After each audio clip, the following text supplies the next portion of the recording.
Por que você critica o que também é seu? Existe algo desconfortável que você precisa ouvir.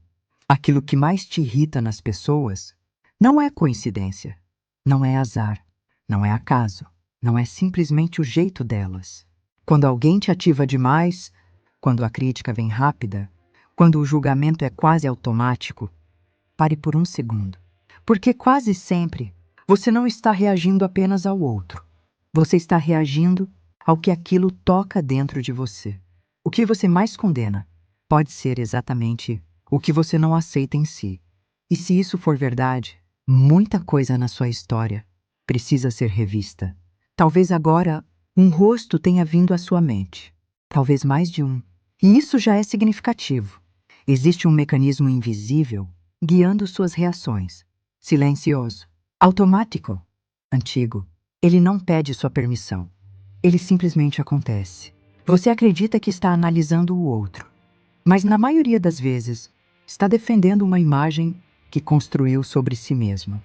Uma imagem de força, de equilíbrio, de maturidade, de controle. E tudo que ameaça essa imagem precisa ser afastado, mesmo que seja seu. A mente faz algo curioso. Quando surge uma emoção que não combina com a identidade que você quer sustentar, ela desloca, coloca fora, projeta. Se inveja é feio, você não sente inveja. Se carência é fraqueza, você não precisa de ninguém. Se raiva é feia, você é sempre racional. Mas essas emoções não desaparecem. Elas não evaporam. Elas esperam. E tudo que espera procura uma forma de aparecer. Às vezes sai como tensão no corpo, às vezes como impaciência, às vezes como ironia, e muitas vezes sai como irritação com o outro. Mas repare em algo: nem todo comportamento alheio te incomoda. Alguns passam despercebidos, outros atravessam. Por quê? Porque quando algo atravessa, não é sobre a superfície, é sobre identificação inconsciente. É sobre uma parte sua que você tentou silenciar. E quanto mais você silencia, mais sensível fica quando vê aquilo fora. Observe suas reações mais intensas, não as pequenas, as grandes. Aquelas que continuam na sua mente, mesmo horas depois. Aquelas discussões que você revive no banho. Aquelas falas que você gostaria de ter dito diferente. Essas são pistas. Porque intensidade emocional raramente é sobre o fato, é sobre o significado. E o significado, quase sempre, é interno. Quando alguém é arrogante, o que exatamente te incomoda? É a postura? Ou é o espaço que ela ocupa sem pedir desculpa por existir?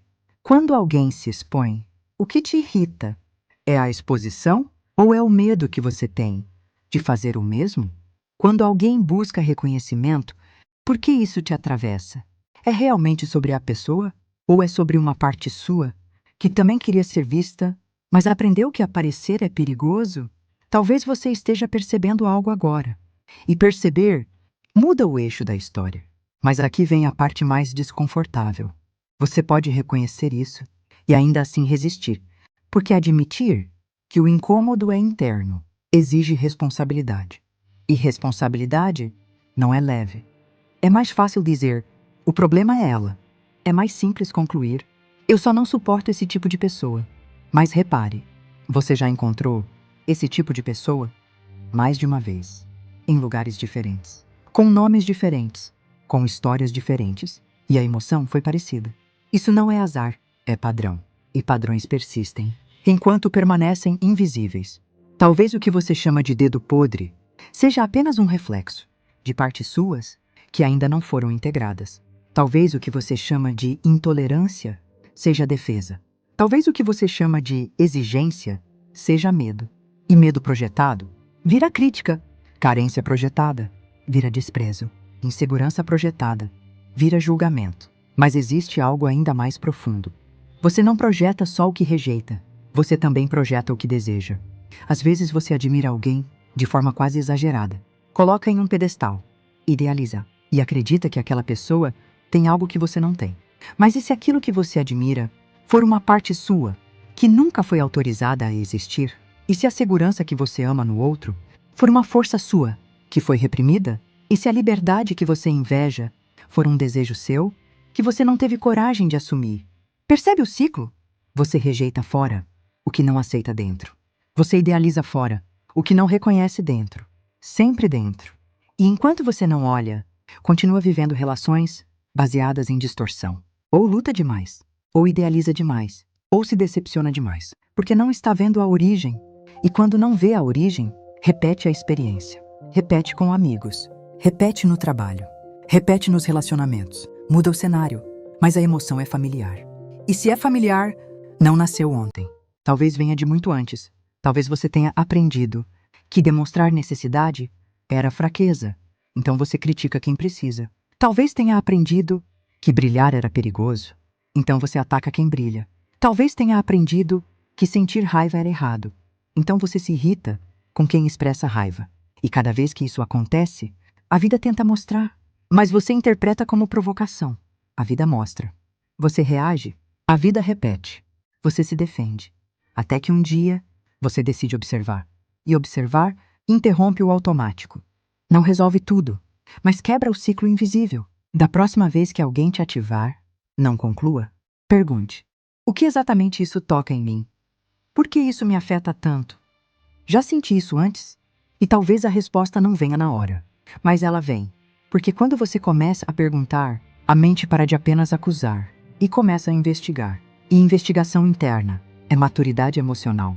Você não deixa de ter limites, não deixa de discordar, mas a intensidade muda, a carga diminui. Você não reage com explosão, responde com consciência. E isso transforma relações, transforma escolhas, transforma padrões. Porque quando você integra uma parte sua, ela deixa de precisar aparecer no outro. E quando deixa de aparecer no outro, o incômodo diminui. Talvez esse vídeo esteja mexendo com algo agora. Talvez você esteja lembrando de uma situação específica. Talvez esteja desconfortável. E desconforto não é ataque, é sinal. Sinal de que algo tocou fundo. E o que toca fundo raramente é superficial. Você pode fechar isso agora e dizer que não é sobre você. Ou pode deixar a pergunta ecoar. Porque quando uma pergunta ecoa, ela continua trabalhando, mesmo no silêncio. E talvez na próxima discussão, na próxima irritação, na próxima crítica automática, você lembre que pode ser espelho. E quando você começa a enxergar espelhos, para de lutar contra reflexos. Começa a integrar. E integrar é o início da liberdade emocional. Nem tudo que te irrita está fora. Às vezes, é um espelho. E espelhos não aparecem para ferir. Aparecem para revelar. Você pode ignorar. Pode dizer que não é sobre você. Pode continuar apontando.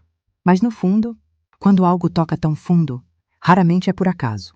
Talvez hoje você tenha reconhecido uma reação, um padrão, uma parte sua que sempre esteve ali, mas nunca foi acolhida. E isso não é fraqueza.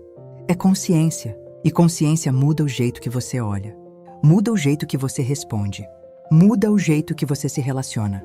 Não porque os outros mudaram, mas porque você deixou de lutar contra o que é seu.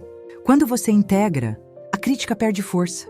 Quando você reconhece, a irritação diminui. Quando você aceita, o espelho deixa de ser ameaça. E talvez, a partir de agora, cada incômodo seja menos um ataque e mais uma pista. Uma pista de crescimento. Porque maturidade emocional não é não sentir, é saber olhar para o que sente, sem fugir. E quando você aprende a fazer isso, a sua história começa a mudar, de dentro para fora.